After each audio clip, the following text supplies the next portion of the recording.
गुरुर्ब्रह्मा गुरुर्विष्णु गुरुर्देवो महेश्वरः गुरु साक्षात् परं ब्रह्म तस्मै श्री गुरवे नमः तस्मै श्री गुरवे नमः तस्मै श्री गुरवे नमः.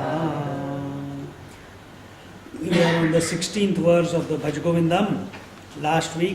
Yesterday we saw how man justifies by saying that with passage of time the desires will get abated, that they will get conquered, and he keeps postponing, keeps procrastinating with regards to remembering the real purpose of his life.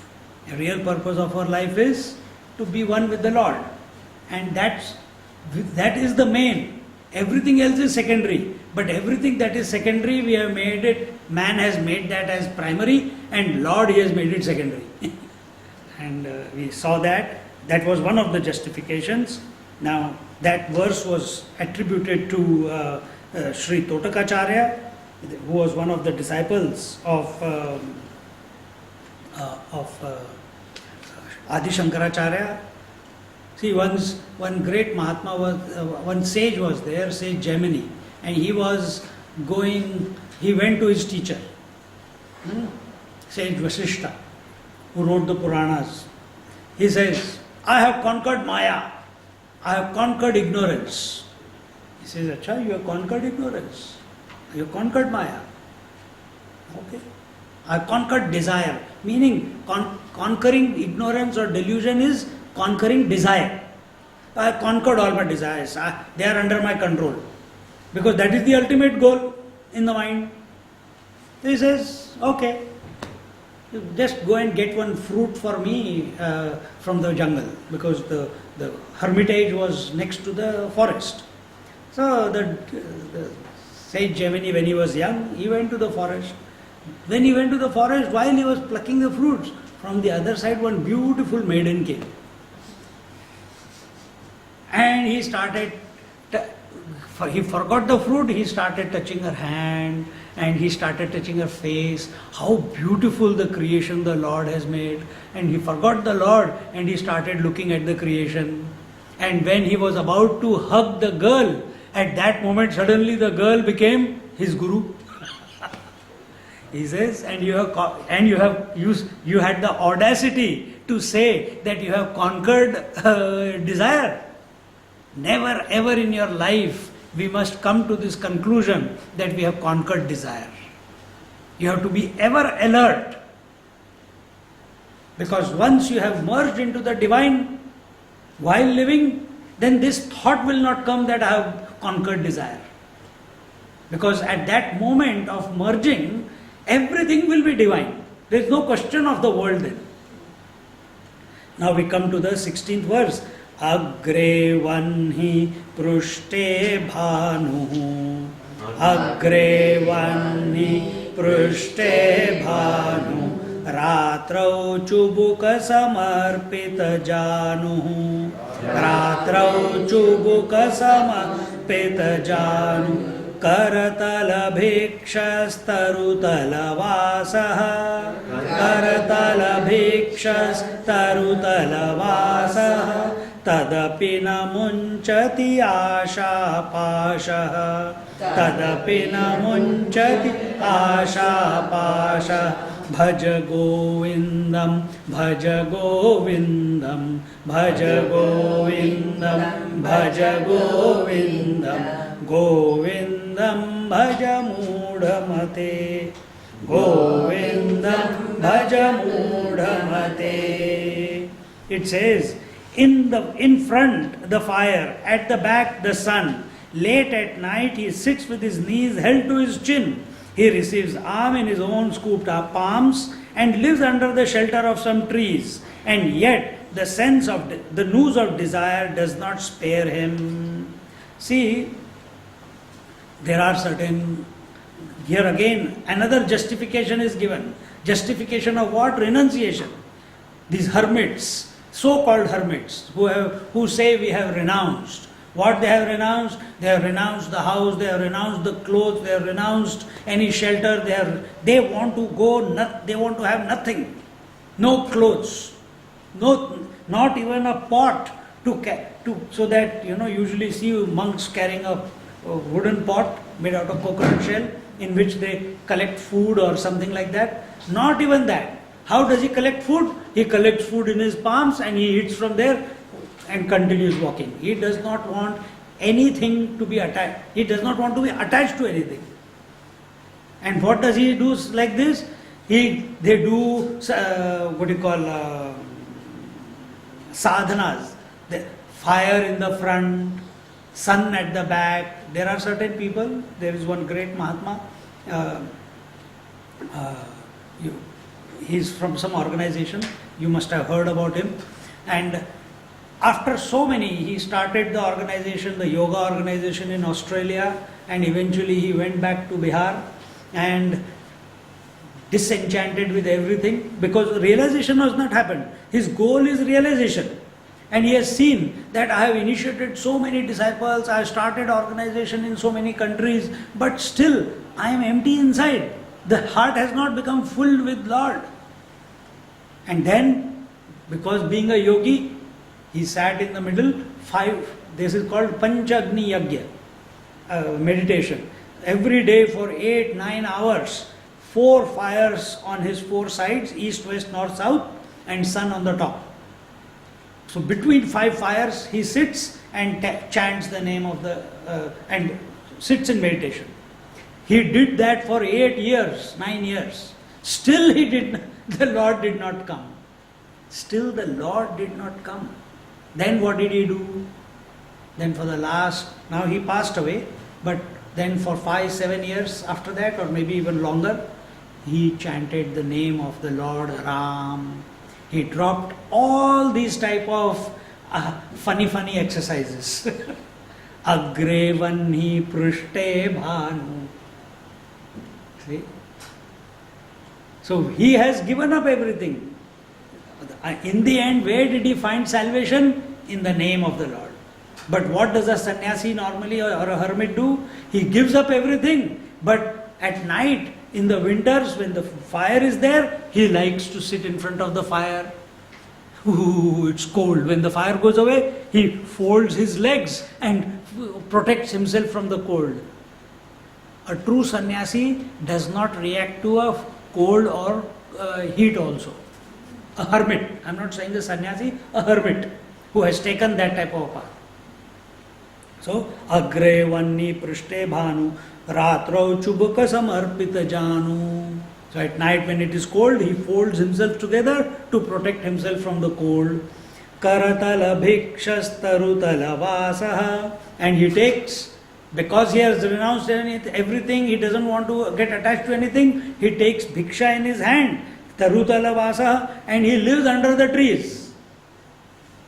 Tadapina munchati asha pashaha. Yet next day he will go looking for food. Next day again he will have a desire to find a safe tree under which he can sleep. Next day he will have to find some fire where he can warm himself up. He will have to find a tree where he can sleep under the shade of a good tree. It's still a desire. But alas, such a person, even though he has renounced everything, the desire has not renounced him. He has renounced everything, but the desire has not renounced him. So, wake up. So, these external,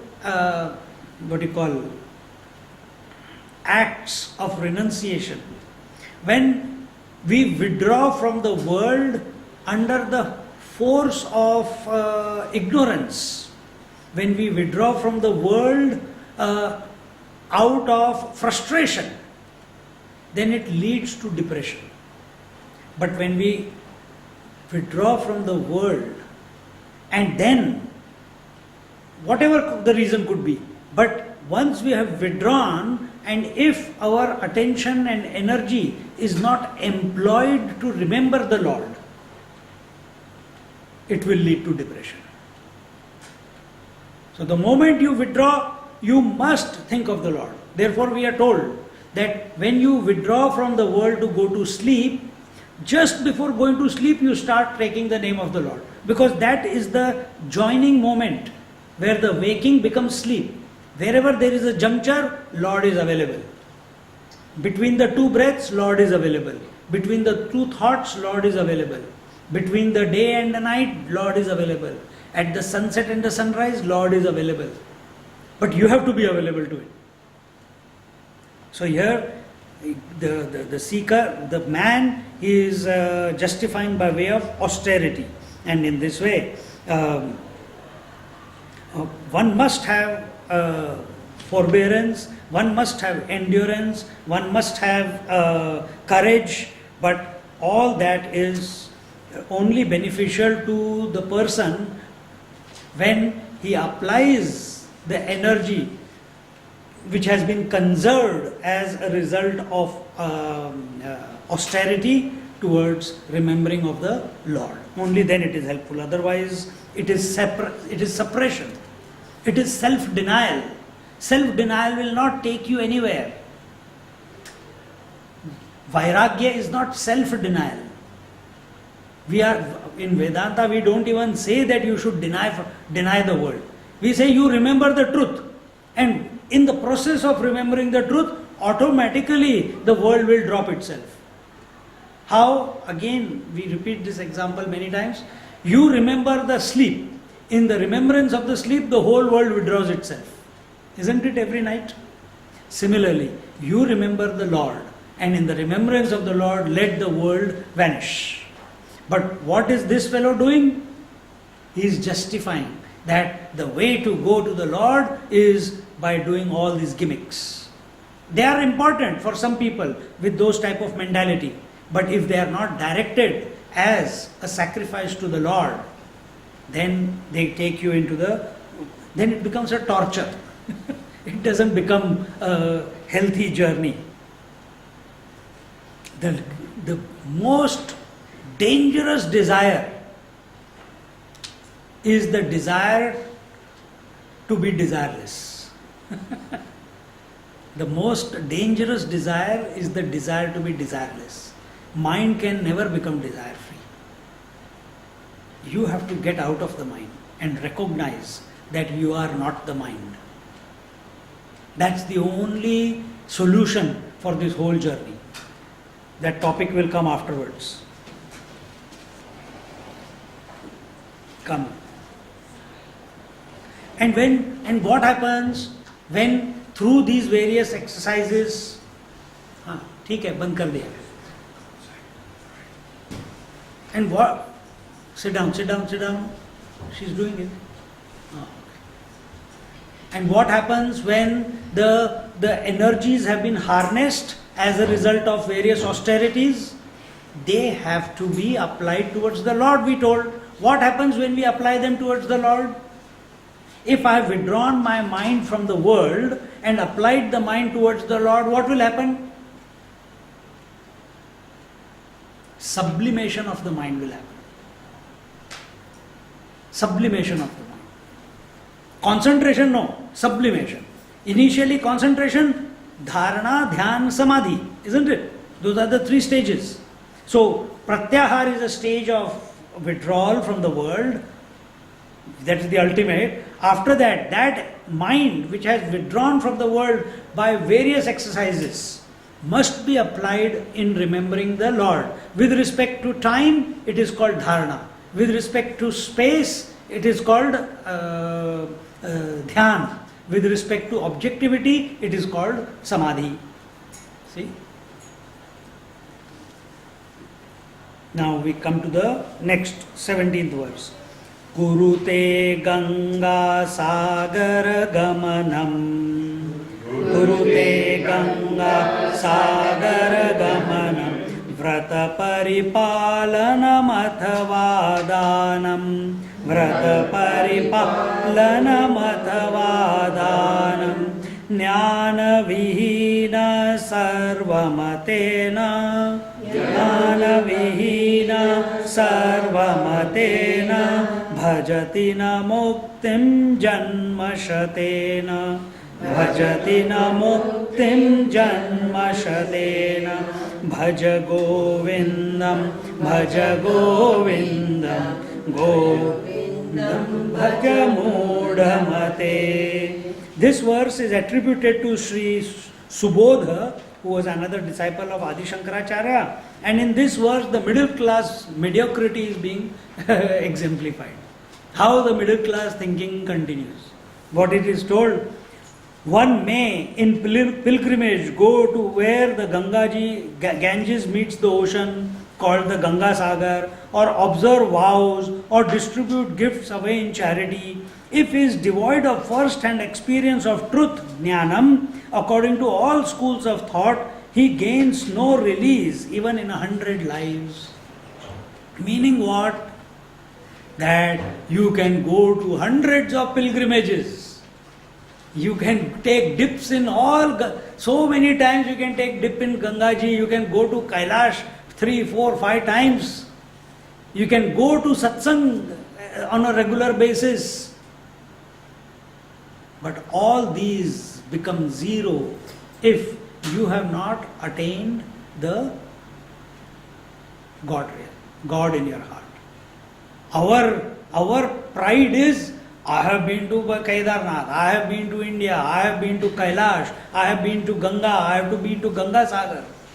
I have met Dalai Lama, I have got photograph also to show that. I have been to Shankaracharya, I have got a photograph of that. That becomes a sense of pride. By meeting such great masters, having been gone to such great places, holy places, what shift has taken place within you? Is the ego still strong? Dekho. It becomes a party talk. We don't go to pilgrimage to collect information and photographs so that we can share it with others. Acha, you went to Leh Ladakh. For how many days? 3 days. Oh, we went for 5 days. You went to Tibet. Acha, where did you go? Oh, I did the outer parikrama. Oh, we did the inner one also. Oh, you went to Haridwar Rishikesh. Oh, yeah, I went to Haridwar Rishikesh. What did you do there? No, there was nothing to do. Oh, we have visited all the temples there and we met this Mahatma and with that Mahatma. It's a sign of ignorance. The ego is puffing up with that spiritual talk. Instead, what should be? That when we must go in such an attitude to these pilgrimage places so that our individuality melts. If that is not happening, then we are going the wrong way. Here it is, when we do dhanam, we still have the value. When we give charity, we still have the value for the thing that we are giving. We still have it in our mind. But what is spirituality? Spirituality is not valuing something. Spirituality is devaluing something. We go to, when we went, we fed 150 monks we fed. We spent 20,000 rupees feeding them. So what is more important? That we fed 150 monks and we spent 20,000 rupees for the food and for the donation.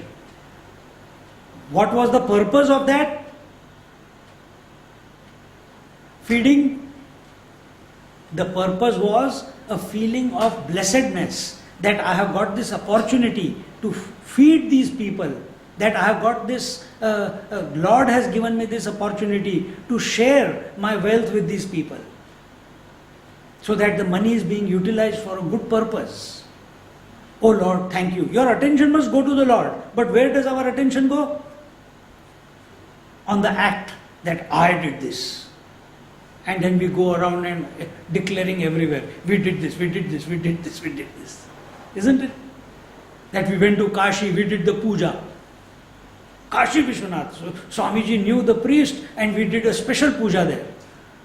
That becomes more important. The Lord becomes secondary. See, be very careful. So here, even in those times, people were like what we are today. This is how many years ago? 8th century AD. This was written, this text was written by Shankaracharya. He lived only for 32 years. First 16 years of his life, he only meditated and studied and meditated and realized. His mother was given a curse that your son will live only for, not curse, sorry, it was predicted that he will live only for 16 years. So he went to Badrinath and he was ready to give up his life because he knew he was going to die. But Ved Vyasji came and asked him some questions and he answered. And he says, I know your life is only till for 16 years. But because you did not come across arrogantly when I asked you questions, instead you were very, very humble, I give you 16 more years of life. Go. Now in 16 years you share this wisdom with the rest of the world. And in 16 years he wrote all these scriptures. So many of them. So until and unless the purpose of our life is to know the truth, and until and unless we have not known the truth, till then the sense of emptiness will always be there. And anything that you do or don't do, you will have value for it. Who has the value? The ego has the value. The individuality gives value to everything. Life is about devaluing everything. That is called vairagya. That is called dispassion. Dispassion is that you live in the family but don't get caught up in the family. That you live within the wealth but do not be enslaved by the wealth. That you have whatever friends that you have, you go out to restaurants, whatever you want to do. But make sure that you do not get attracted by them. There is something called a longing inside, isn't it? That longing should not be there. You are doing it as a sense of duty, then it is okay. But the longing, if I have stopped smoking for last 20 years, why? Because I am a monk, I should not be smoking. But every time I see someone smoking, I wish I could get at least one puff. That is longing. I have given up all desires for, as a monk, I should not be, I don't have any choice for clothes or anything like that. No, I feel a particular cloth, oh, I wish I have a lungi kurta in that particular material. Oh, I wish I go to some ashram, I have a feeling that I wish I have an ashram like this. This is longing. This is longing. It's secret. You know that these type of desires are lurking deep within you. And you can only check that in certain situations, how your mind is communicating to you. See? So the only way we gauge our spirituality, the only way you assess your spirituality, are you unfolding in spirituality, is by how much devaluation you have given to the world. If things are becoming less and less and less important, people are becoming less important, pilgrimages are becoming less important, the parties are becoming less important, eating out is becoming less important, collecting things in the house is becoming less important, sleep is getting less important. Slowly everything becomes less important. That is called vairagya. That is called dispassion. It is not out of frustration that it is becoming less important. Because you are taking the name of the Lord, because you are meditating, because you are self-introspecting, because you are being mindful, The result of mindfulness must be a withdrawal from the world, a healthy withdrawal, not a forced withdrawal. If it is forced withdrawal, you will be pushed back into the world at the first opportunity by the mind, and you won't even know what hit you.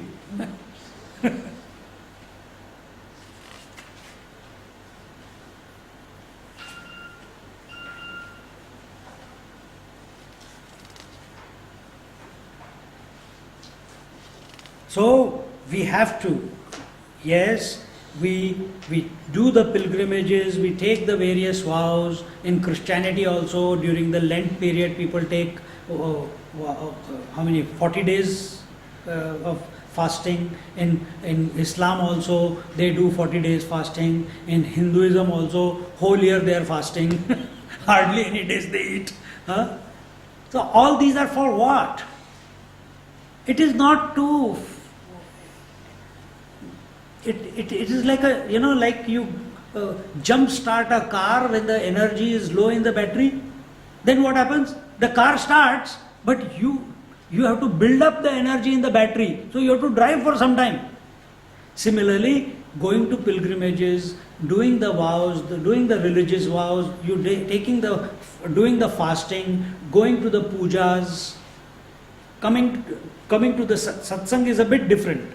But all those physical exercises, forced exercises, they are like jump start mechanisms which suddenly make you withdraw from the world. If you don't eat for 3 days, you will withdraw from the world. Everything will start going. Everything will start melting. You will not see, where am I going? Energy will become like, you lose the context in which you are functioning at that moment. Try 3 days. I used to do it for 9 days. Only fruits and milk. Navratri time. But you do that for 3 days, 5 days, 9 days. But then that energy that has been... Because now the mind is not getting leaked out into the world. Initially you may say, I'm not eating, I'm not drinking, leave me alone. And you find you're still living your normal life and you get exhausted after 2 days because you're not eating anything. Then you think, I have to stop talking less, otherwise I'll get exhausted. This is your self-reflection. Then I should not walk too much. I should not watch unwanted things. Why? Energy gets really wasted. Let me stay calm because I have to function. I have to go to work tomorrow. I can't go out anywhere. And you harness that energy. Isn't it? From morning we got up today, by 12 o'clock, continuously people were there in the house. We know lecture is there, satsang is there. Satsang is what? Talking about and focusing our mind on the God. Now, what myself and Uppi did, we immediately withdrew from the world and we took a break. Right? 15 minutes, 20 minutes, we went back. We withdrew from everything. What happens after we withdrew? Suddenly we became fresh. That drowsiness is not there. See? How did they become fresh? They were doing Sudoku.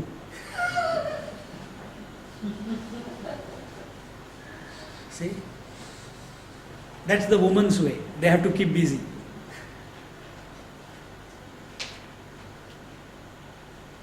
Every night we go to rest so that next day we can become functional again. So all these vows are not as a torture to yourself. These vows, going to pilgrimages extra, they are an opportunity for you to refocus your energies, recast your mind to remember the divine, which is already within you. See, we are talking about at home what is subjective and objective. As long as you are looking at food, it is objective. Thank you. Once you have eaten the food, it has become subjective. Because that food has become one with your body. At the body level, as long as you are considering you are the body, now the food is not separate to you, it has become one with you. See? So, as long as you are seeing Jesus, Rama, Krishna, Buddha out there in the temples, it is objective. You have to make them subjective. The purpose of going to these pilgrimages is not to appreciate how beautiful he has been carved. What a beautiful temple, what carving, what architecture. We get lost in the unnecessary. Important thing is we have to make that into a subjective experience. So in this way, how can you so in this way all these exercises are like pilgrimage, vows and charity. They are all various exercises to prepare the seeker's mind for the great path of meditation. So when we went to this time in Chamunda Devi and when we went to Chamunda Devi and Jwalamukhi Devi, we went in there into Chamunda Devi temple, beautiful energy. We looked at the goddess, we went around and we just sat in meditation. We didn't want to do anything, just sit in meditation.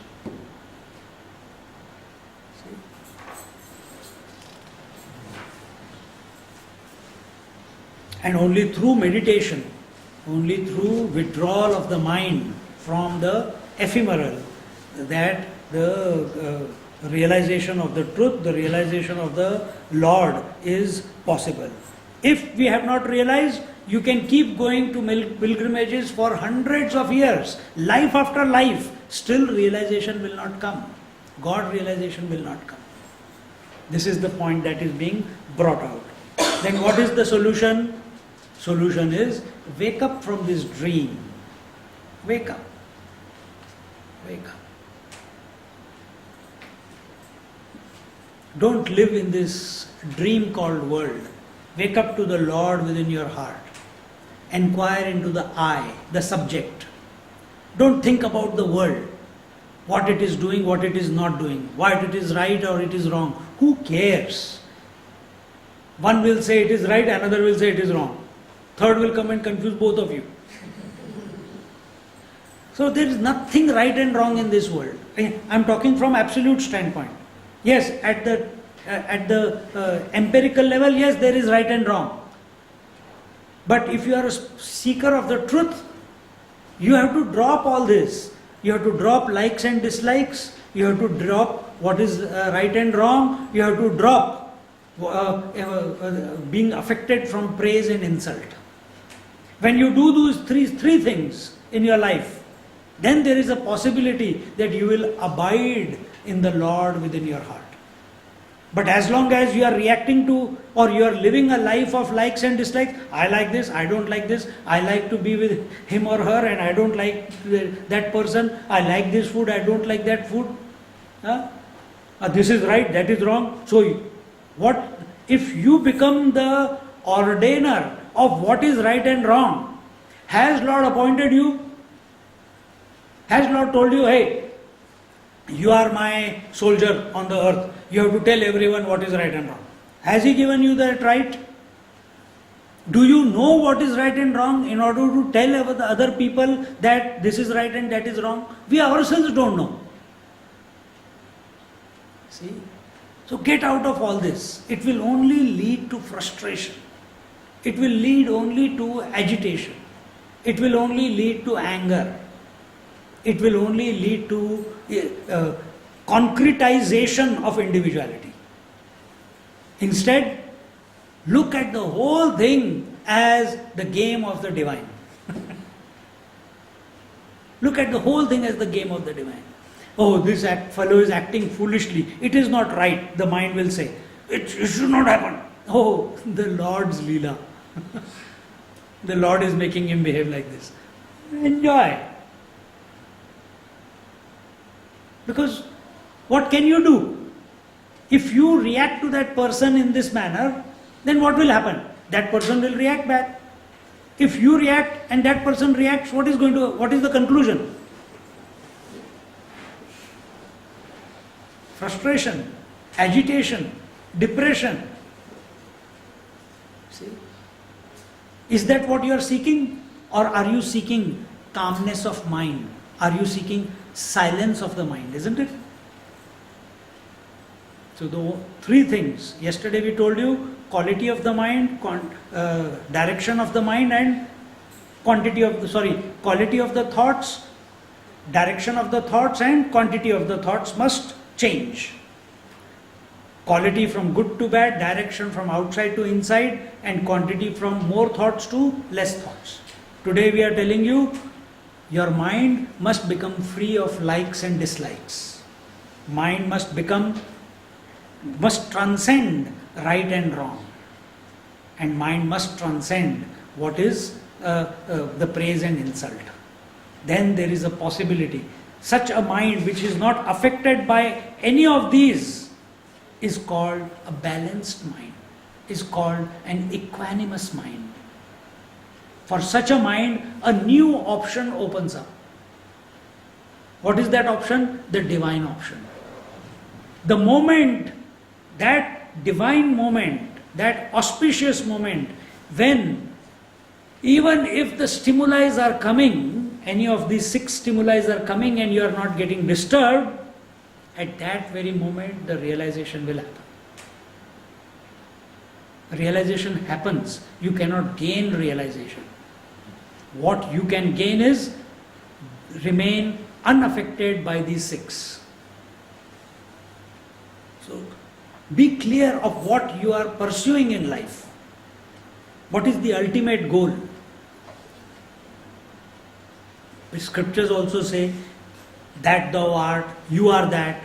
That is the famous one of the Mahavakyas is there. You are that. What are you? You, the individual, are that. What? The divine. So why would scriptures say that?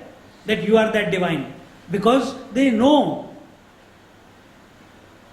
It's like a person is, someone has passed away and that lady is crying and you are telling, "Arey, don't cry, you still have your children, you still have your grandchildren, why you are crying about the person who has passed away?" So you are reminding that person that she is something more than only being the wife. Similarly, the scriptures are telling us we are something more than just being the body, the individual. What is that more? We are the infinite self, the divine self.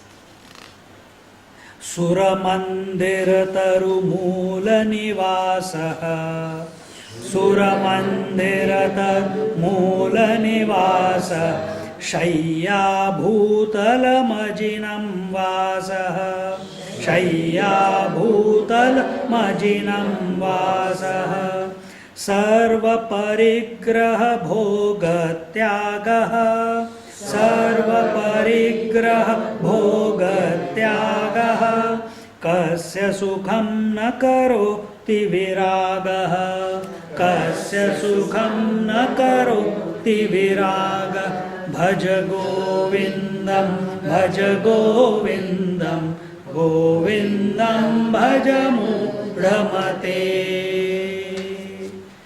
Govindam Bhaja Mudhamate.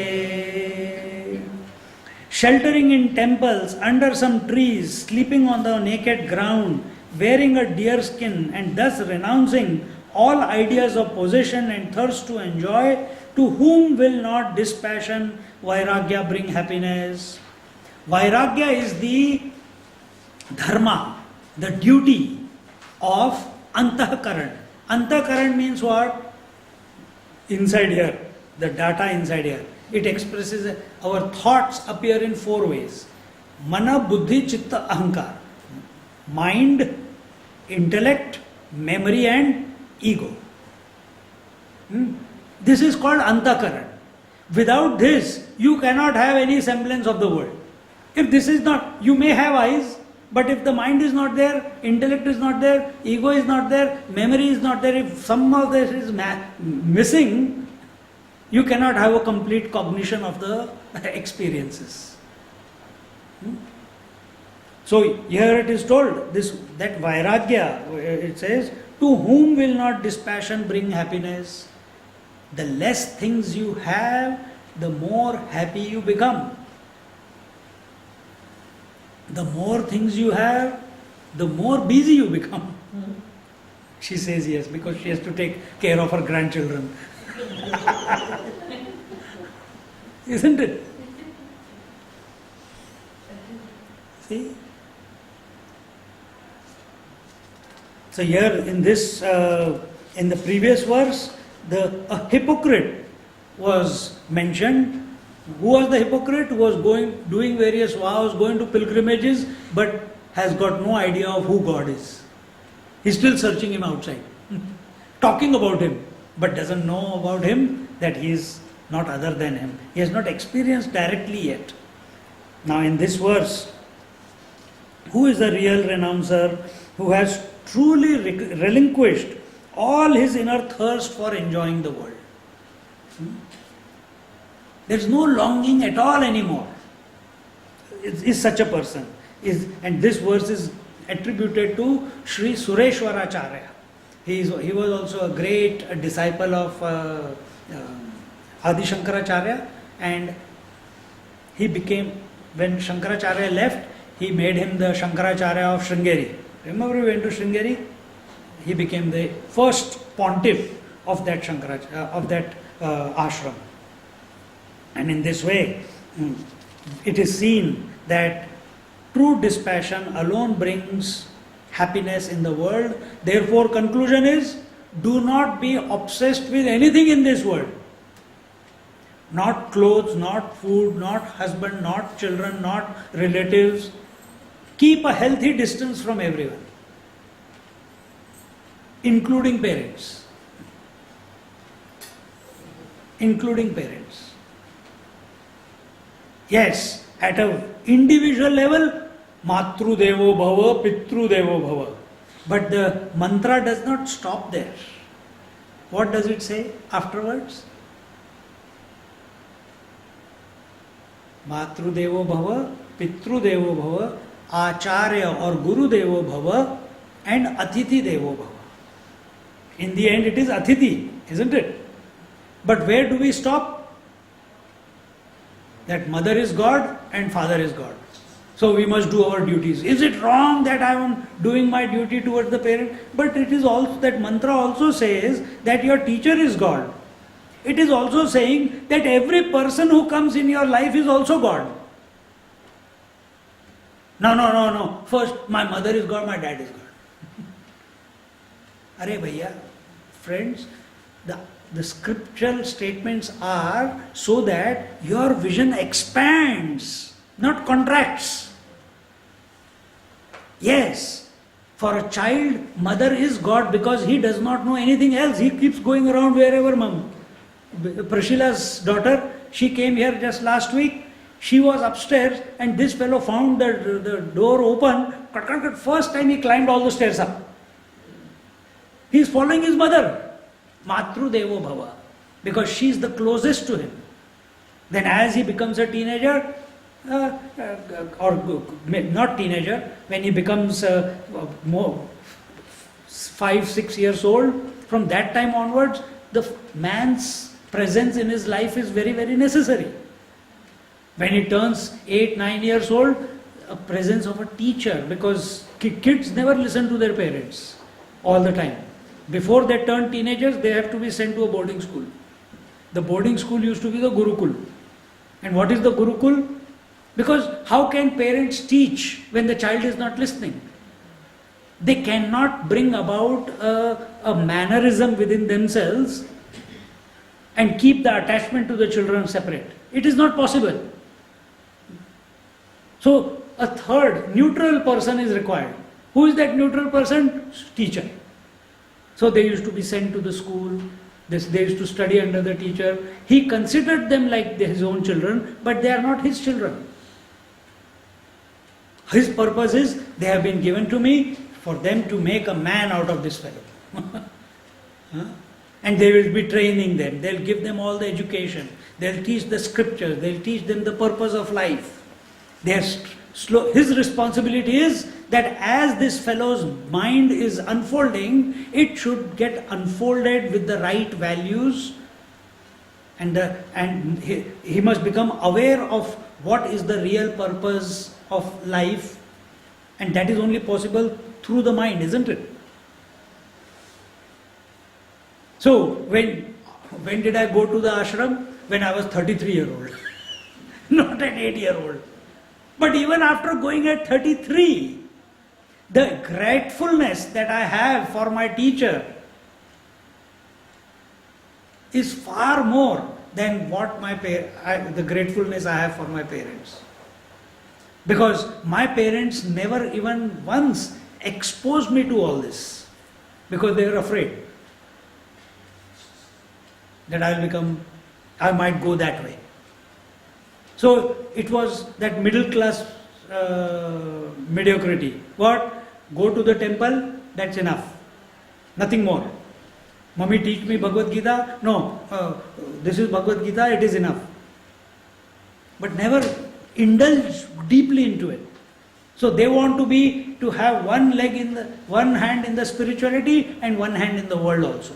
No, and what is they call that? We are living a balanced life. This is what we also say, isn't it? That I do my pujas, I light my lamp, I go to satsangs, I do my havan, I read my scriptures, but I also invest in share market, I also buy properties, I also blah blah blah blah blah. So, but I thought no, I am balanced. Don't scriptures say, be equanimous? I am equanimous. I am balanced.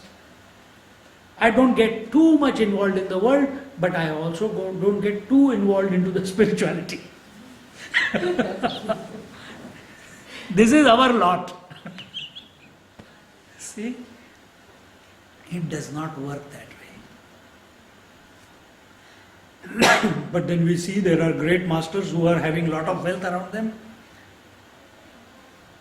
It happens. So if they have a lot of wealth around them, so we start that I must also have a lot of wealth. Let it happen. If you go with that presupposition, it will not. Spirituality has not started in your life. And what is now coming back to the thought that we went to the Gurukul, the teacher changed molded our mind. And what was the molding of the mind? So that we can see the divinity expressing in and through every person. Atithi Devo Bhava. Every person that we come across, we see the divinity in that person.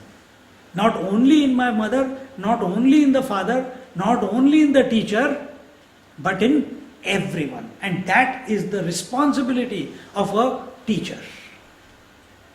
Parents can never give you that. Very few parents are there who can do that. You can count them. There are a few examples.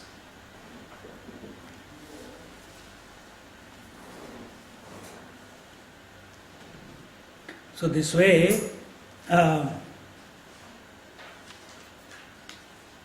one must discover their independence in life. As a wife, you can never become spiritual. As a husband, you can never become spiritual. You sit for meditation as a wife, you will only meditate on the husband. Because wife has gone to meditate. As a husband, you will only meditate on the wife. You have to drop all your personalities when you are at the threshold of the sanctum sanctorium. When you go into a temple, do you go there as a wife? If you go there as a wife, you have a demand. Please change my husband for better. If you go as a husband, you have a demand. Please change my wife so that she serves me better. If you go there as a mother, you want blessings for your children. But how many times we have gone to a temple only as a seeker of the Lord? And not as a wife or a husband or a daughter or a brother or a sister or a grandmother or any. Drop all the roles. Go there only for the Lord. How many times have we done that? Even when we are lighting lamp in our house, it is always some hook is there. Hook is, may my day go smoothly today. That is a hook. You have forgotten the Lord. Your attention is on the day. Oh, if I don't meditate just 2 days ago, someone in Melbourne said, they were saying, Swamiji, this is happening. But I do my meditation every morning. I said, very good. What happened? No. If I don't meditate in the morning, my rest of the day is not very good. So why do they do meditation in the morning? So that they have a good day. Are we doing meditation to have a good day, or are we doing meditation so that we merge into the divine? See, suddenly somewhere along the way we miss the point, inadvertently, unknowingly. Satsang is a way to remind ourselves what the focus should be.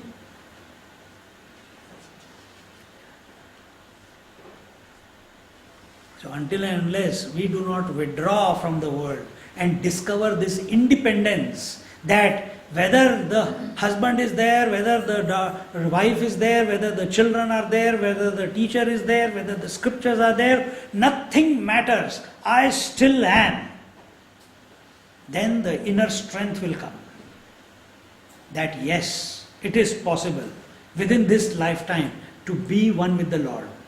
And I have come to this conclusion not because of arrogance, but it is because of His blessings, that I am feeling this confidence that within this lifetime I will be able to come to Him, merge into Him. And, oh Lord, I look all around me. You are continuously giving me experiences, making me meet people, allowing me to have satsang, so that I do not forget You. How compassionate You are. Bhaja Govindam, Bhaja Govindam, Govindam Bhaja Mudmate. I am a stupid fool, and yet You are so compassionate that You keep, without me asking, You keep coming into my life and reminding me that I am there, that my purpose is to know You. See, when we start thinking in this manner, then an independent seeker is born. Not a dependent seeker. Forget about wife becoming a seeker or a husband becoming seeker. I just gave you those examples. Oh, I cannot. Now Swamiji is not there. Some devotees are identified with their teacher. Isn't it? That also will not do. That also has to be dropped. No teacher worth his salt in this world can ever make you realize. You have to realize yourself. What he can do is, he can guide you. He can guide your mind. He can tell you where you are going wrong. Because where the path that you are walking, he has already walked. So he knows what the pitfalls are. He knows what is required, because he is not looking at your mind. He knows the mind in general, how it functions. So don't get attached to anyone. And yet when you are with someone, they should not know that you are not attached. You have to live fully. That is the art. That art does not come, you are not being a hypocrite. But when you understand the whole thing clearly, that my purpose is to know the divine, and I do not have a choice to leave the world at this moment, so I have to do the drama in the world. Then the drama will come out perfectly. Then the dramatist who comes on the stage, he knows the director has given him the role, the director has told him how to act, the director has given him the dialogues. He can't change anything on the stage. If he does something, changes the dialogue, people from the audience, they will throw eggs and tomatoes and boo him or her. Isn't it? But if he does it perfectly, he continues to be applauded. People give standing ovation. What an acting he did. But even while acting, that fellow knows that I am only acting, isn't it? But he's totally involved in it because he's living in the moment. He's living in the moment. The moment he comes off the stage, he becomes the husband, he becomes the wife. See? So you also remain with yourself, and this world is your stage. So the role is reversed here. So on the stage of this world, you play the role of the husband, you play the role of the wife, you play the role of a friend, you play the role of a cheesed off husband or a cheesed off wife. It's okay. But don't get affected by your own cheesing off. In one moment, you should be back to yourself. In drama also same thing happens. That fellow cries and the wife cries and the husband brings a 10 kg golden necklace and she becomes happy. Isn't it? 10 kg. Who can wear? Okay, well, half a kg. Huh? But she does the right drama in order to invoke that out of him. You also do the right drama. If it has not worked, some drama has not worked for 10 years, change the drama. Change the dialogues. Change your attitude. Because important is not what that person is doing or not doing. Important is, are you getting what you are supposed to get out of that person? In the relative. In the relative I am saying. Why you are thinking this way? Because you want the peace of your mind. You don't want to, become disturbed. And the only way to do that is play this game. And the more we become detached, the more we renounce, the more we become dispassionate with understanding, we also become one thing, and that is fearless. We become fearless if someone leaves us. We become fearless about everything in life. And the most important fearlessness is we become fearless with regards to death. That is the most important one. And that will only come. The more attachments you have in the world, the more fear will be there. Oh, who was that? You only told me that yesterday you were sleeping, and when you were sleeping you had a dream. No, he had his head was swooning, and he thought he was dying. And just at that moment he said, Swamiji, the last thought was, I haven't been to Rio de Janeiro. Isn't it? So there is still a desire. So he will have to be born only to experience Rio de Janeiro. Now you ask yourself, what are the lurking desires? If they are there, work them out. Working them out does not mean that they have to be expressed. Working them out means how you can become dispassionate. Creates that type of thinking with intelligent thinking, that you become unaffected by those desires. Then when this fearlessness is gained, then what happens? Yogarato va bhogarato va Yogarato va bhogarato va Sangarato va sangavihina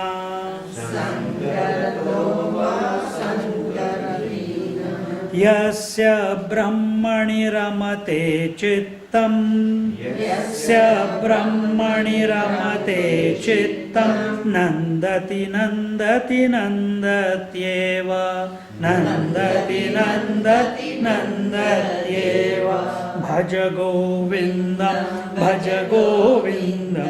Govindam bhaja mudhamate. So here it is told, let one revel in yoga or let him revel in bhoga. Let one seek enjoyment in company or let him revel in solitude, away from the crowd. He whose mind revels in Brahman, he alone enjoys, verily he alone enjoys. It's coming to my concluding statement in the previous verse. That is what is reflected in this verse. How does he who revels in Brahman find eternal joy everywhere?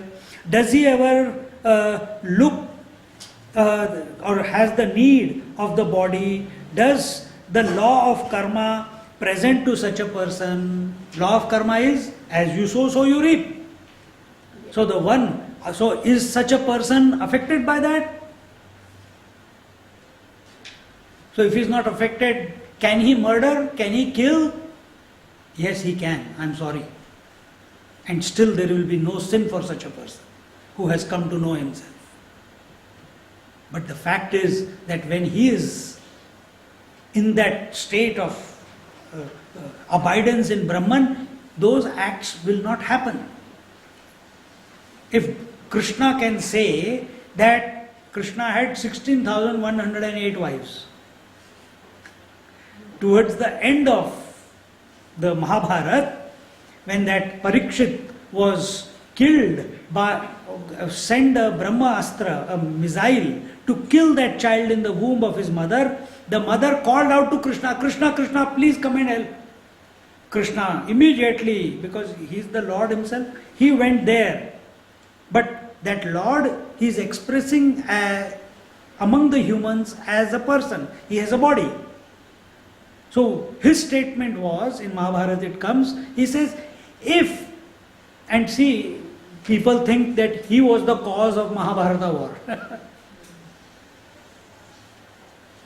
That he took the side of Pandavas, he was against the Kauravas. But there, in front of the mother whose child is about to die because of that missile, he says, if I have throughout my life from birth till now, if I have lived a life of not taking sides, if I have been fair to everyone equally, that means all his wife, all the people that have come into his life, that I have been fair to them equally, that I have never taken sides for the Kauravas or the Pandavas, let this child come back to life. And the child becomes alive again. Who can make this statement? If you see the Krishna's life, he is playing with the gopis, he is stealing their clothes, he is stealing the butter, he has killed so many demons, isn't it? Putana, Shakatasur, this, that, so many. He killed his own uncle who was a demon himself, who Rakshasa. Then he fought so many wars. Naturally, if he is fighting so many wars, so many people must have got killed. But in his heart, he has not killed anyone. See, a murderer goes, I'll give you an example. A murderer goes and puts a knife into someone's heart. He is called a murderer. A soldier shoots on the battlefield. Is he called a murderer?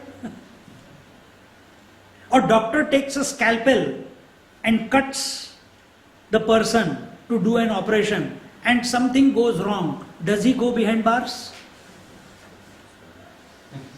Does he? Oh, okay. Exceptions are always there. But in general, isn't it? Generally not. What is the reason? The intention behind that action is noted. The murderer's intention was to destroy, to destruct, to loot, to plunder. A doctor's intention is to heal. A soldier's intention is to protect his own country. Therefore he is shooting. So even though he has killed many people on the battlefield, a soldier always goes to heaven. Even though a doctor may commit few mistakes and in his whole lifetime he knows when he has done something wrong, but he does not go behind bars. Similarly, a realized person, no, even our scriptures cannot tell what he is supposed to do or not supposed to do, because he is beyond. Anyway, we'll talk about it. Here it says, Yogarato va bhogarato va. Yogarato va, whether he is in meditation, bhogarato va, or he is seen to be indulging in the world. Krishna was seen indulging with 16,000 wives. We can't handle one wife. He is handling 16,108 wives. How did he do that? He must have been a grand master. Huh? Imagine.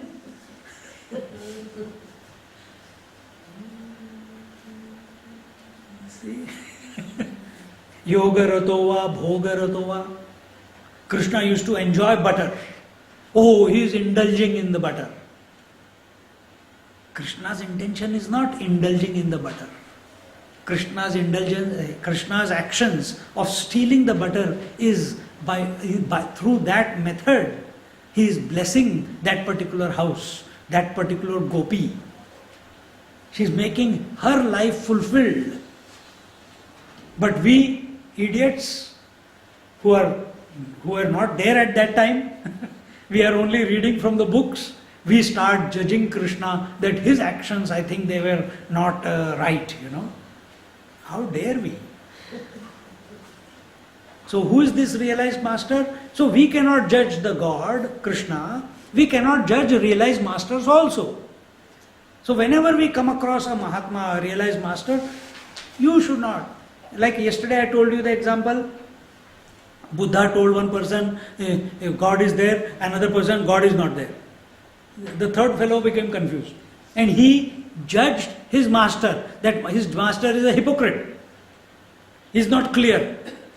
To one person he says there is God, another person he says there is no God. But master is very clear, Buddha is very clear why he gave that answer to that person. Because that answer was, and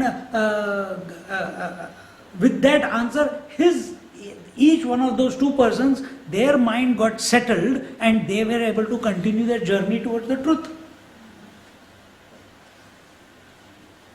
Did Ananda know what Buddha was thinking? No.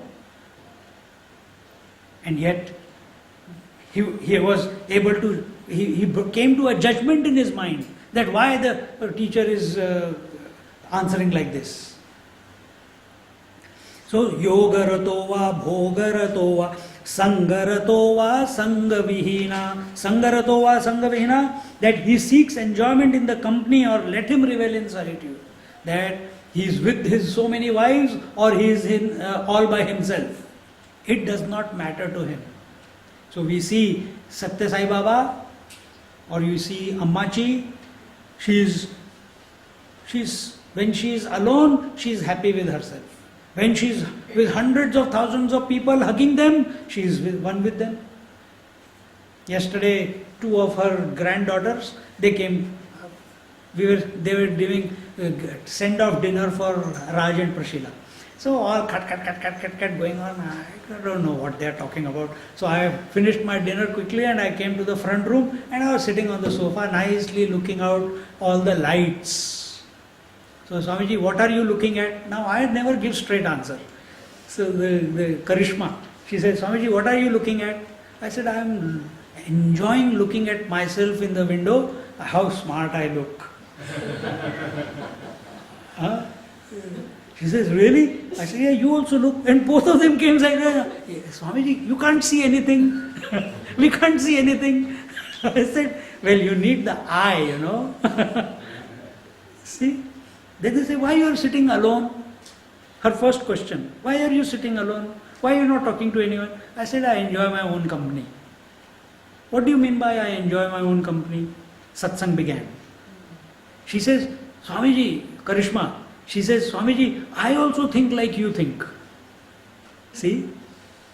And suddenly some chord struck there in those few sentences. And the young one, she is keenly looking what the elder sister is talking about or what Swamiji is talking about. See, this way, one must enjoy their own company. We don't need TV, we don't need drinks, we don't need drugs, we don't need books, we don't need travel, we don't need religious vows. All that is okay, but we must be happy in spite of all of that.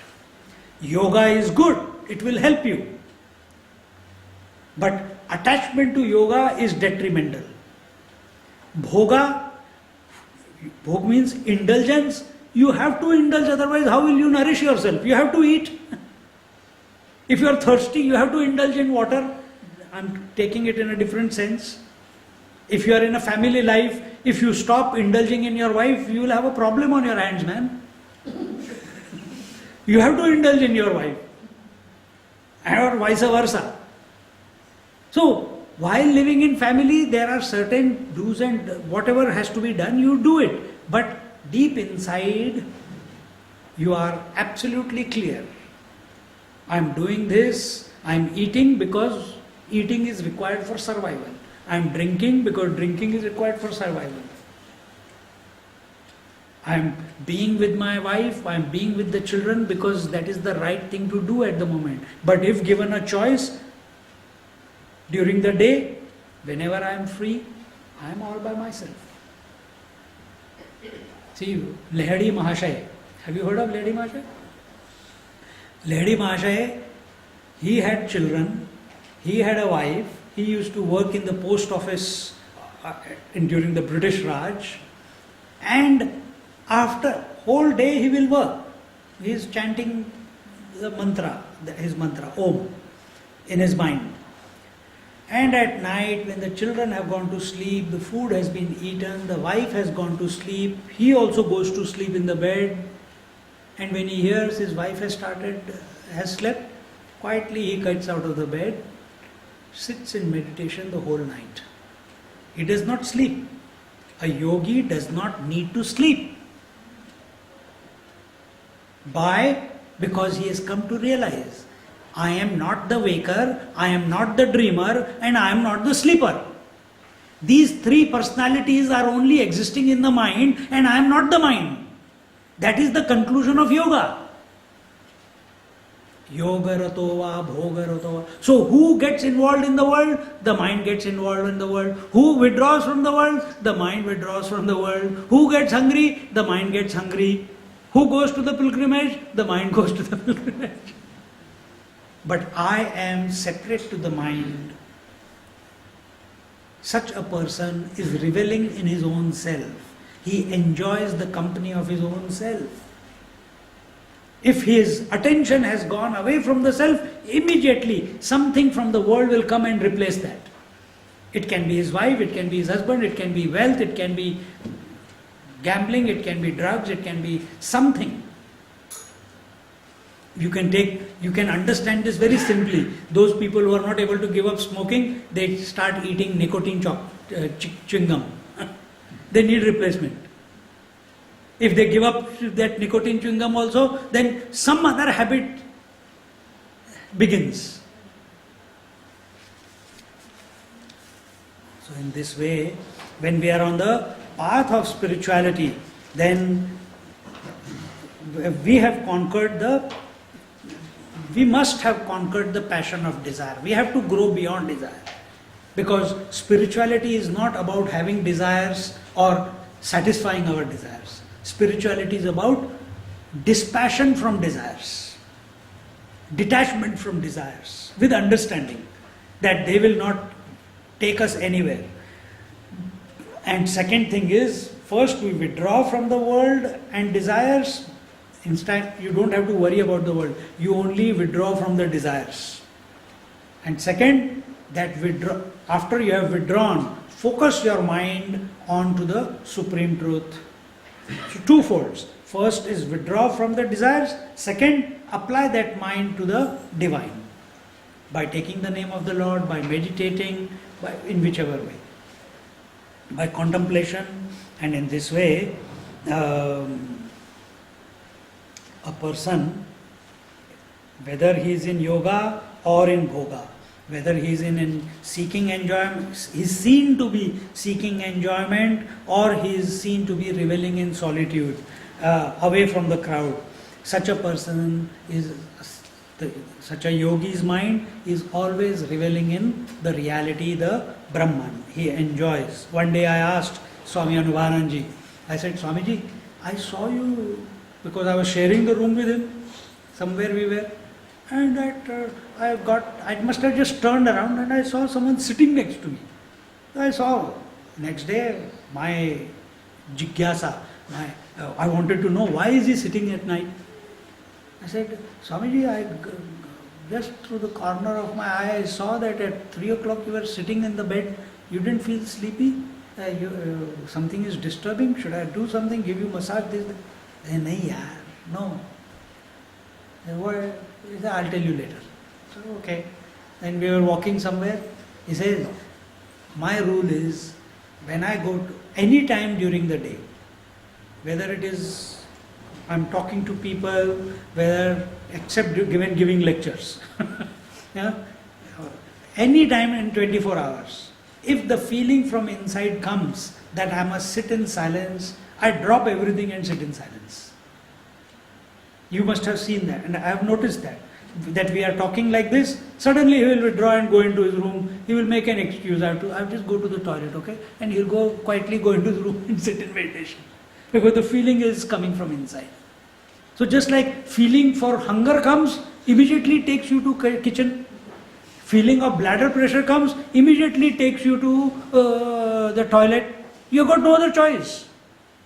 Similarly, when the feeling of being in silence comes, we must go where we can maintain that silence. But what do? Out of habit, we cancel that. We continue to be with the people. We continue to be with the TV. We continue to be with whatever.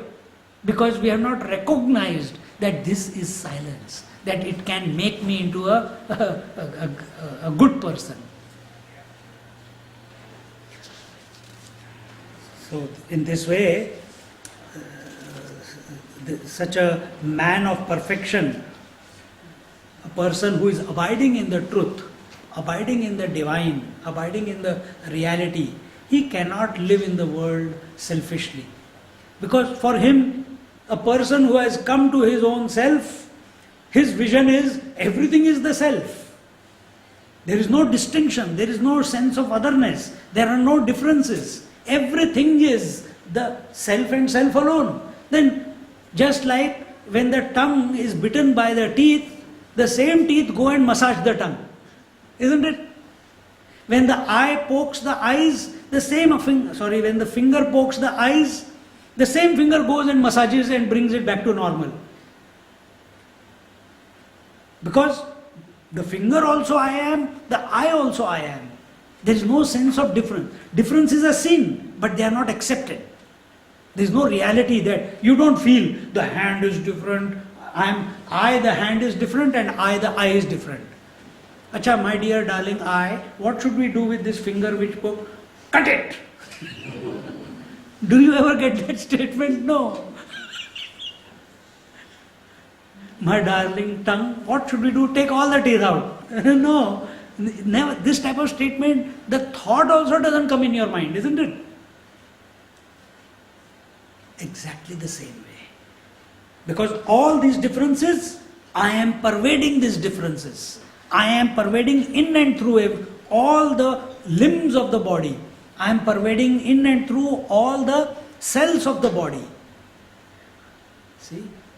And in this body, there is good bacteria and bad bacteria. Both I am pervading. Both are because of me. World is not only good and bad. See?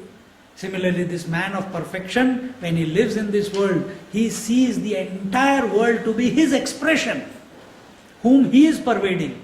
So, there is only a sense of love and love towards this creation. And that love, which does not demand and which is not, choosy, is unconditional love. Unconditional love does not mean that I'll go and hug and kiss everyone. No. It may express through Ammachi that way. But you try to do what she's doing, you will get exhausted after 2 hours. You'll get exhausted. But she, even after 24, 48 hours continuously, she is hugging. Still the same smile. And when you go into her embrace, still the same fragrance coming out of her body. Still the same fragrance. For her, and the eyes are still sparkling, even after 48 hours of marathon hugging the people. It's not you. You have to find what is your cup of tea. What are you meant for? We can't copy anything in this world of anyone, We have to find our uniqueness. It's not that again I correct myself, we cannot find our uniqueness. All we have to do is find who we are essentially. Be merged into the reality.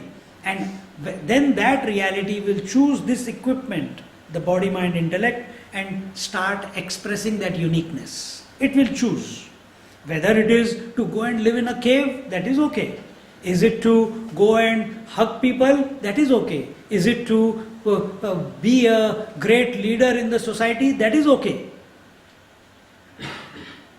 But such a person, even though he is a great leader, that leadership does not go into his head and create arrogance. So such a realized person, man of perfection, he alone enjoys the world. He alone enjoys the world really, and he is free from disease and death, competition and comparison, etc., etc. Then we come to this 20th verse.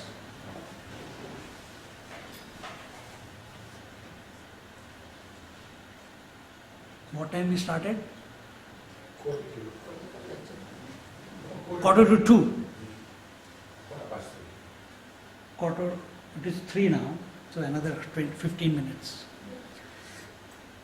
Bhagavad Gita किञ्चिदधीता Gita किञ्चिदधीता गङ्गाजललवकणिका पीता गङ्गाजललवकणिका पीता सकृदपि येन मुरारिसमर्चा सकृदपि येन मुरारिसमर्चा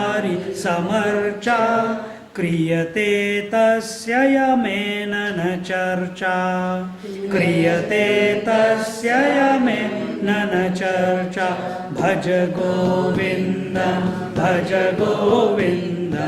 गोविन्दं भज मूढमते. Here in this verse, in the 20th verse, a scheme of spiritual sadhana for a seeker is given. It says, to one who has studied the Bhagavad Gita even a little, who has sipped at least a drop of Ganges water, who has worshipped at least once Lord Murari, to him there is no discussion quarrel with Yama, the Lord of Death. See? So what is being told? That first step, Bhagavad Gita Kinchidadita. Every day with regularity. This is very important. Secret of success is regularity. Abhyasena tu kaunteya. Abhyas, practice. But not just practice once in a year. Regular practice. Just like you brush your teeth every day, you go to toilet every day, you eat food 3 times a day. Regularity. Same way, we must study the scriptures also every day. We must meditate also every day. It must be an inseparable part of our day. It's not first thing that we sacrifice. Oh, you only told us to sacrifice. So what did you sacrifice today? No, I didn't have any time, so I did not meditate today. Sacrificed. You didn't sacrifice your sleep. But you want to sacrifice lighting the lamp, you want to sacrifice studying of scriptures, you want to sacrifice your japa, chanting of the name, you want to sacrifice meditation. You don't think that is the first, thing that you give up. Because in your mind it is not important. The conviction has not become 100% yet. When it becomes 100%, then everything else will be dropped, but this will be kept. So first is study of Bhagavad Gita. Every day we must don't read too much. Take one verse or two verses. Delve deeply into it so that whole thing becomes your own. Understanding becomes clear. Think of it from all sides. Don't allow any doubt to remain. If it is remaining, have the faith that the Lord today, before the 24 hours are over, before you go to sleep, the clarity will come about these verses, this verse that you have studied. With that faith you study. Then what will happen? Then the second part, Ganga Jalalava Kanika Pita. For a person who does not have faith, for him Ganges is only water. Huh? It's just water, it's just another river of the world. But not for a person who has faith. Why? Just like, how can we tell you? Just like the flag is only a piece of cloth. Only a piece of cloth. But for you, it represents your nation. So you respect it, you salute it, you stand up the moment it is rolled up and opened up. That sense of honor is there for that flag, because it is representing your country. But some other country, it will take that and burn it. Why? They have got no value for it. So it depends upon each person. So if you have faith that this particular flag represents my nation. Therefore you stand in front of it. Attention. You have faith that Ganges is the mother. She can remove all the sins that I have. Therefore, I must make the pilgrimage to take a dip in the Gangaji. Then it will help. But if you go with this attitude, with this non-belief that let me see what will happen, nothing is going to happen. You might even die because the water is so fast. Other people will be happy. That is what happened. Huh? So when it says Ganga Jalalava Kanika Pita, with that faith, when you approach something, so here with that faith, we go for a pilgrimage, we collect the Ganga water, bring it home. When someone dies, we give 3 drops of water into that dying person's mouth, so that whatever sins are there, and if that person asks also, because he believes that the Gangaji can purify him. But for another person, nothing. Millions of people go to the Gangaji. So many Muslims also come, who are selling the things on the road there. They also take bath in the Gangaji. For them it's only a water. But for Hindus, it is the Holy Mother. See the difference.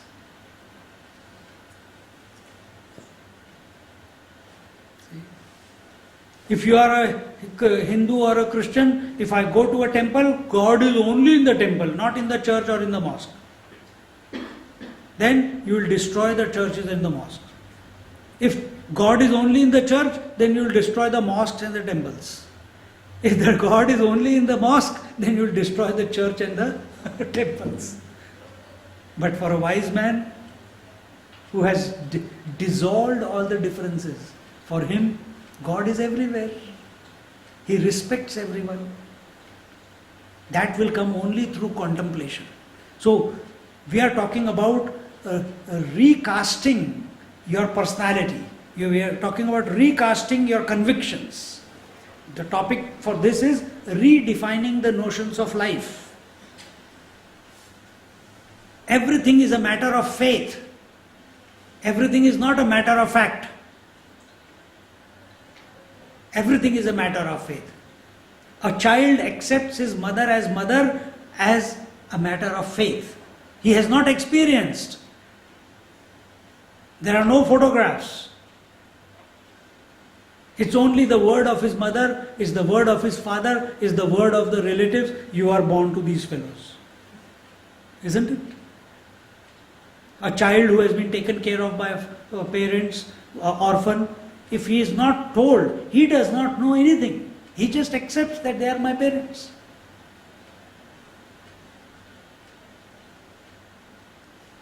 But it is the parents' guilt. Oh, we should not keep the truth from the child. Let him enjoy his life calling you parents. Why you want to spoil his rest of his life by telling him that you are not our child? But in the name of, because they are feeling guilty that they are not told the truth. Some truth should not be told. Isn't it?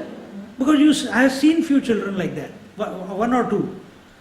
Their whole, after they reached, one child was 19 years old and he came to know that he is not the parent. Yes, if you are a black African or an Indian and suddenly white parents, you will ask, that parent must tell. But with the similar type background,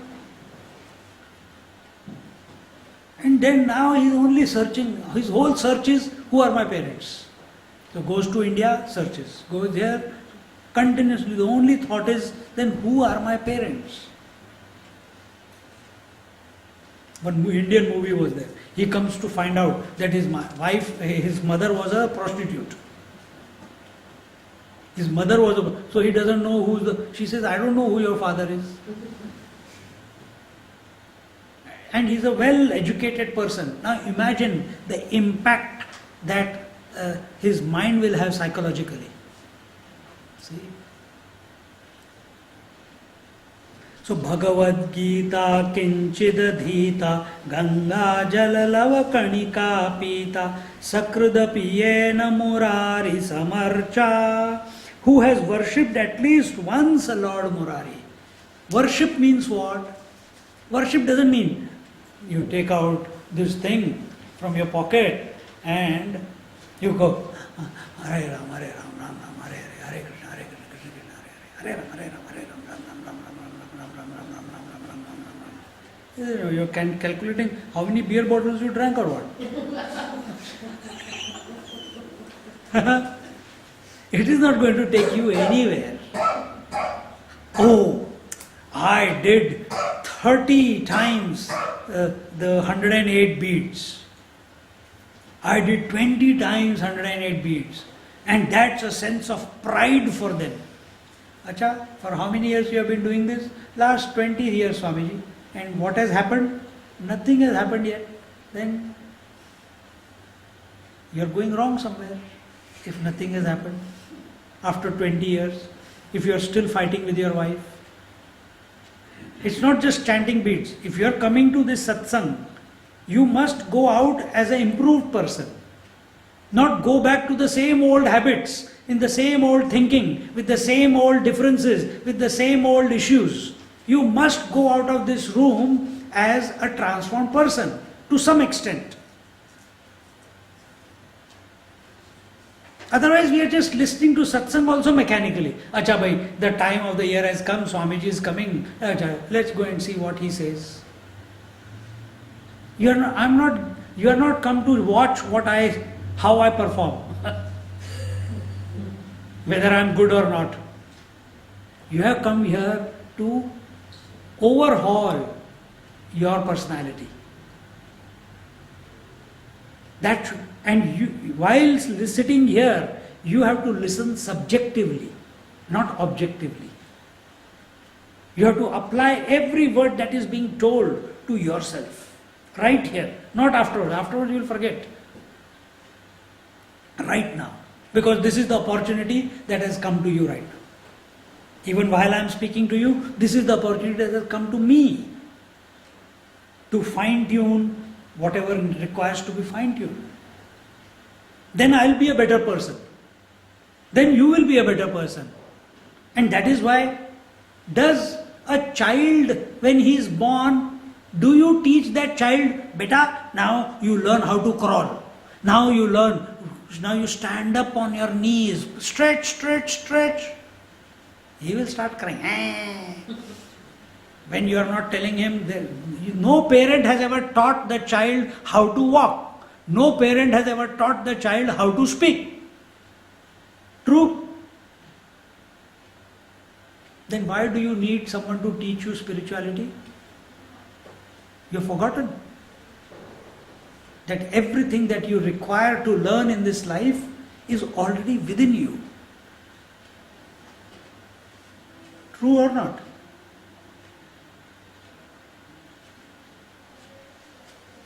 The child watches the parents, he learns how to eat with hand or with spoon. He learns how to walk. He learns how to speak. If there are father is from China and mother is from India, he will learn both the languages without confusion. And he will be able to communicate. I know some families in Melbourne, they speak in one language to the father, one language to the mother, and one language in English to the outside world. In the outside world, they will speak in Australian English. At home, they will speak Indian English. Hindlish. So they have learned how to adopt. Did the parents teach that? No. So the ability to adapt, the ability to learn, to find answers, what will work for me, is already there within you. Why do you seek it outside? See? And when we seek it outside, we feel we are not good enough, that we are lacking in something, that we are incomplete. Isn't it? That's why we are seeking outside. Bhaj Govindam is saying, Are Baba, you are already complete. At least once you remember that completeness which is expressing in your heart as the Lord Murari, as that Lord Krishna, who is the slayer of the demon. Who is this demon Mura? The demon Mura is the I, the ego, the arrogance. Who can kill that arrogance and the ego? Only the truth can kill that. Only truth can annihilate. Only Lord can annihilate. So at least once, with deep devotion, with deep faith, call him out in your heart and see the magic happen.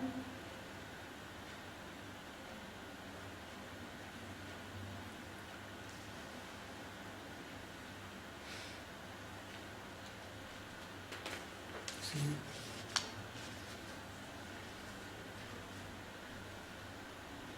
When we have faith in the Lord, there and then the sins are destroyed. What is sin? Thinking of everything else other than the divine is sin. Sin is not good or bad deeds. Don't get into that. Any thought that is other than the divine thought is the sin. Then what happens when you study Bhagavad Gita and whatever, and then that you have taken gone to the Gangaji, taken the baptism with the Ganga water, you have remembered the Lord, then what happens? Just like in this, not in this harbour, maybe in other harbours, when the big ship comes in Port Phillip Bay, in Melbourne this happens. Ships are not allowed to come inside the Port Phillip Bay. They all stand outside. When they come, they beep or they signal the port. The port sends one small boat. It goes to that point because it's a very narrow place to come in. It goes there, it becomes the lead ship. And the big ship follows the small ship and enters. And then that small boat leads the big ship to the port. Exactly the same way. Let the Lord lead this big ego to the port of divinity. See? For that, you have to remember, you have to have faith in the Lord. Otherwise, it is not possible. You can say it in this way, that port is the Lord, that small ship is the Guru, and the big ship is you, still carrying too many desires. And that Guru, you are honking outside, waiting, please, I want to know the Lord, I want to know the Lord, I want to know the Lord. When you are ready, the teacher appears in your life. You cannot find a teacher. If you find a teacher, you will have the experiences that you didn't need to. If the teacher, and that teacher does not need to be only in this dress. The teacher can be her, it can be her, it can be him, it can be your husband too. You have to be ready to be a seeker. You call out to the Lord, the teacher appears, then you say, right now who's my teacher? Husband appears, take the learning, dive back into the self. Dive back into the self. Don't clash, because then we are still in the ego. Take that to be the Guru. He is pushing you towards the God. Good, run. And vice versa. Bhaja Govindam, Govindam Bhaja Mudante. Samprapte sannihite kale, nahi nahi rakshati dukrum karne. And in this way, a seeker who has accomplished all these three, that is study of the scriptures, and he has glimpsed the goal. When the ship is waiting outside, she knows, the port is just there, but it cannot go there till that small ship does not come and guide it. But to get to that goal of the harbor, the Guru has to come into your life, and then that Guru guides you and helps you to strive and to reach that destination. And in this way, a person who has the grace of the teacher, if that ship did not come, that small boat did not come to guide it, what would happen to that big boat, big ship? It could run aground, it could have an accident, hit the rocks under the ocean, because the road is very narrow, path is very narrow. There have been so many cases where the ships have sunk. So same thing in our journey. When a Guru is not there, Guru principle is not there, the best Guru is within your heart. But we don't have the capacity or the ability to recognize that yet, even though he is present there all the time.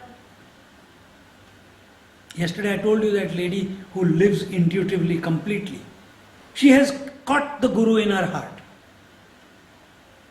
With that fearlessness, can you say that you have caught the Guru in your heart?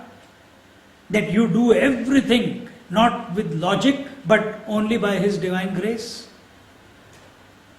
See? And this way, when we come to the destination, that is where there is no change possible. That's where we abide. We rest. That is meditation.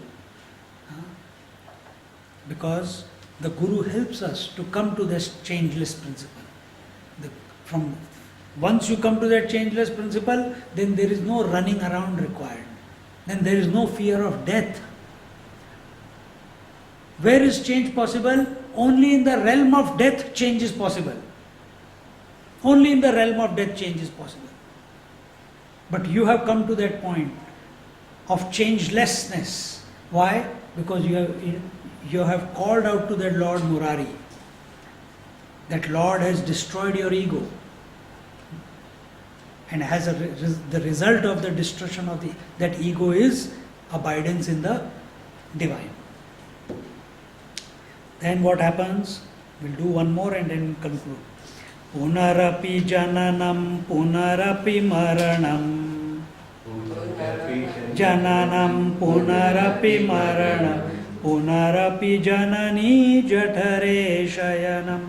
पुनरपि ननी जठरे शयनम् इह संसारे बहुदुस्तारे इह संसारे बहुदुस्तारे कृपया पारे पाहि मुरारे कृपया पारे पाहि मुरारे भज गोविन्दं गोविन्दं भज मूढमते. In this verse, how to come out of the relative existence is explained. And here it says, again birth, again death, and again lying in mother's womb, this samsara process is very hard to cross over. Save me, Murari, O destroyer of Mura, the ego, thou my, through thy infinite kindness. Again birth, again death. What did we say? Where there is death, there is change possible. Death, if there is death, there has to be birth. Where there is birth, there has to be death. We see around us, everything is getting destroyed. The seasons get destroyed. Every year we get destroyed and become older. Our black hair becomes white hair. Our black dadi becomes white dadi. Continuously the change. We are in and through the change. So what is the thing that is guiding it? The principle of death is guiding it. Another name for it is time. So, again birth, again death, again lying in mother's womb. If I do not come to realize my self in this life, what other option do I have if I don't realize the Lord in this life? Then again I have to enter the womb of some mother. I have to live in that muck, in that, what is that fluid? Amniotic fluid. I have to, and in that, while you are there, all that dirt is around on your body, inside you, outside you, yuck.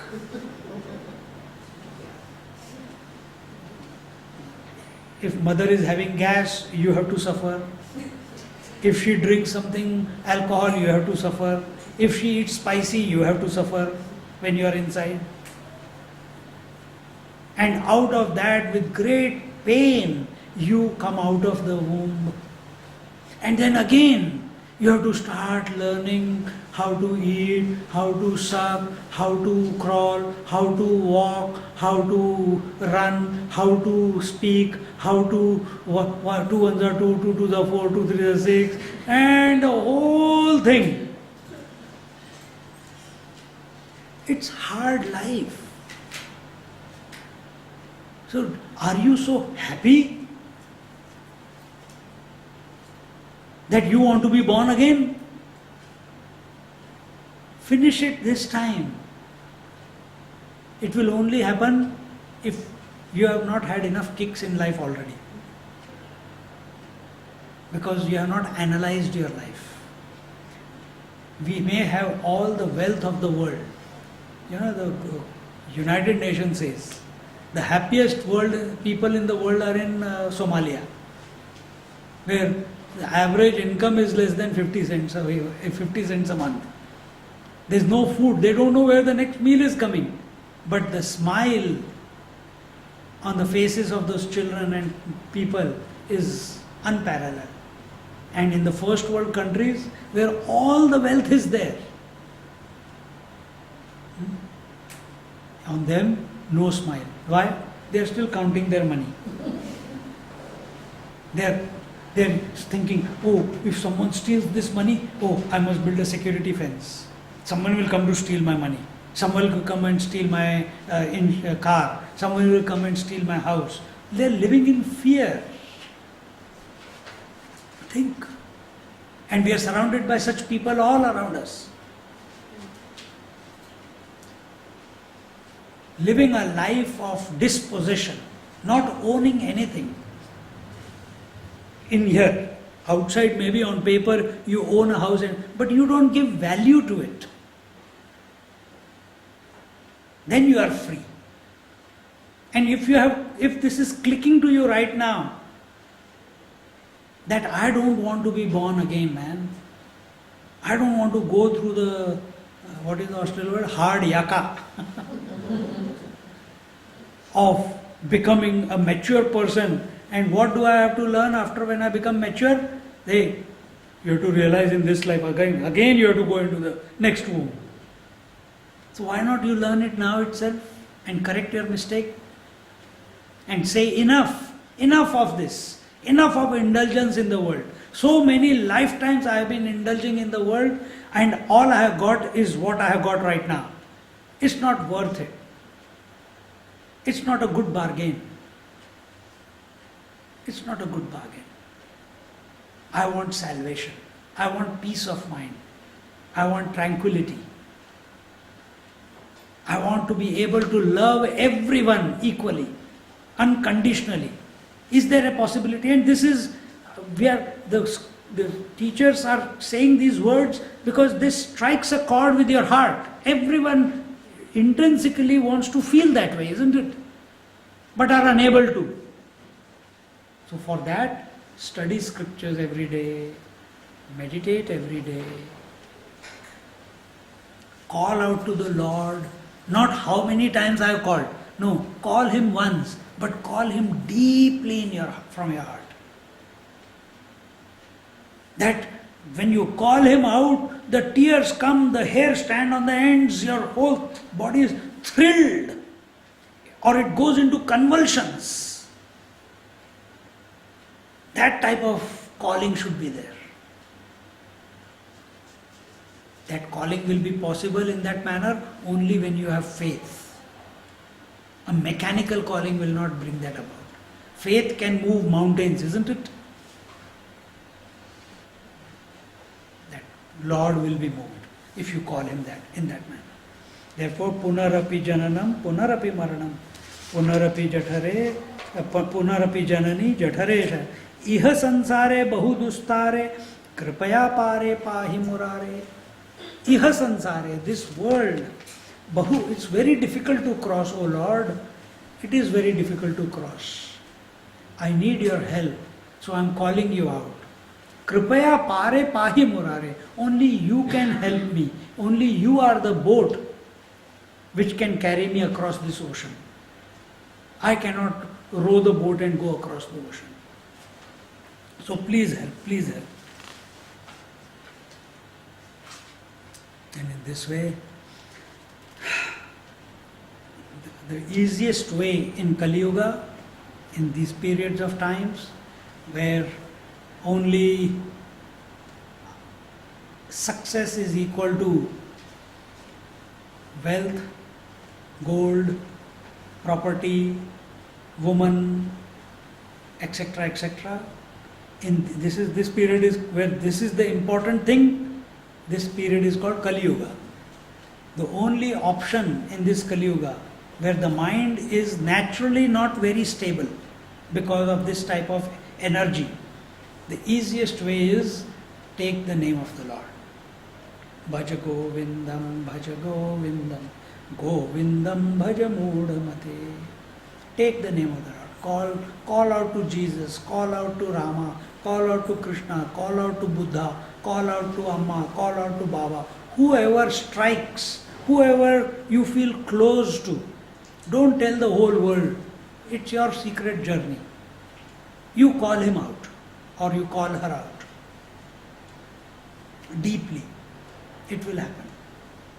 It is possible. Why is it possible? Because we have seen amongst in the midst of us that there are many people who were born like us and they have realized within this lifetime. But for that, courage of the heart is required. Faith is required. To go against the norm is required. And in this way, by deep yearning for the Lord, so that, oh Lord, I surrender at your feet. When Arjuna was on the middle of the battlefield, he said, oh Lord, tell me what is for my highest good. Because I am your disciple and I am your devotee. Because he knew that he was going wrong in his thinking, that I do not want to fight the war. Because I'll be killing my uncles, I'll be killing my teacher, I'll be killing my brothers. But on the battlefield, there is no uncle, there is no teacher, there are no brothers, there is only enemy. Krishna didn't say that, he only smiled at him. When he smiled at him, Arjuna came to know that his thinking is going wrong somewhere. But he held on to his thinking. But he said, "Oh Lord, please guide me to my highest good." He didn't say, "Please guide me so that I win the war. Please guide me so that I can kill them." No, he said, "Please guide me for my highest good." And why you should guide me? Because I am your disciple and I am surrendered at your feet. This type of attitude we have to cultivate within our heart and mind when we call the Lord, when we chant the name of the Lord. And with this, we conclude today's lecture and we'll conclude the rest of the verses tomorrow. Om Purnamada Purnamidam Purnat Purnamudachyate Purnasya Purnamadaya Purnamevavashishyate. Om Shanti Shanti Shanti. Hari